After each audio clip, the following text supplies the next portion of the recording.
এই বৃষ্টিতে পুরো প্রাণটাই জড়িয়ে যাচ্ছে।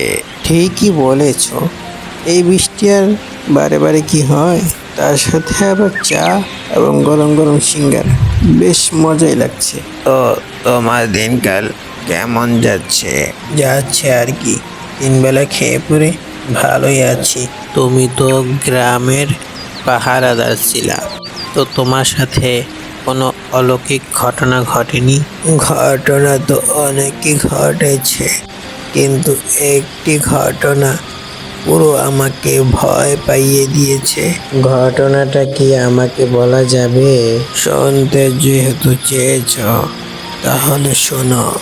আজ থেকে প্রায় 3-4 বছর আগে প্রতিদিনের মতো কাজ শেষ করে বাসায় ফেরার পথে আজ কাজটা একটু বেশি পড়ে গিয়েছিল। এই যা, আজ দেখি অনেক লেট হয়ে গেল। আশেপাশে কোনো গাড়িও দেখছি না। পুরো রাস্তা এখন হেঁটে হেঁটে যেতে হবে আমার। তখন পর্যন্ত সব ঠিকঠাকই ছিল। ঘটনা শুরু হলো এখান থেকে।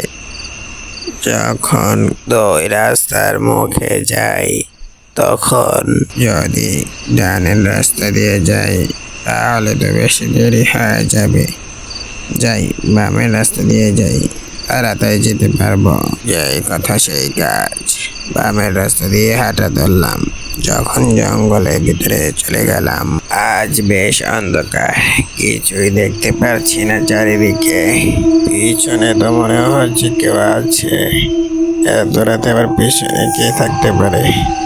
কই দেখি তো, পিছনে তো কেউই নেই। তাহলে দূরও আমার মনের ভুল হতে পারে। এই বলে আবার হাঁটা শুরু করলাম। যখন পাশের গ্রামে পৌঁছালাম, এই রে, এটা কি?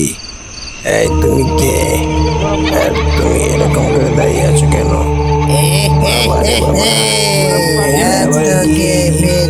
কেউ বাঁচাও, আমাকে বাঁচাও, বাঁচাও আমাকে, ও তোমাকে মেরে ফেললো, কেউ বাঁচাও। তারপরে আমার আর কিছুই মনে নেই। আমি যখন সকালে উঠি, তখন দেখি আমি আমার ঘরের সামনে কবিরাজের কাছে বসে আছি। তো কবিরাজ আমাকে সব ঘটনা খুলে বলছে। আমি যে রাস্তা দিয়ে গিয়েছিলাম, সেই রাস্তায় নাকি তাদের প্রতিদিন রাতে মেলা বসে ভূতের। তো আমি ওই রাস্তা দিয়ে গিয়ে তাদেরকে আমি ডিস্টার্ব করার কারণে তারা আমাকে এরকম ভয় দেখাইছে। বন্ধুরা, গল্পটি যদি তোমাদের ভালো লেগে থাকে, সর্বপ্রথম লাইক, কমেন্ট, শেয়ার করতে ভুলবা না।